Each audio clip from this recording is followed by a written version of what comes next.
yanda savaş var, bir yanda düğün, bir yanda doğum var, bir yanda ölüm.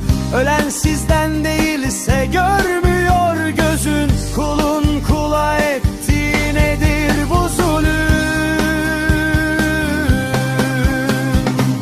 Çocukların çığlığı sessiz sanırsın, yırtar arşı alemi, şaşar kalırsın. Zalimin yaptığı kâr mı sanırsın?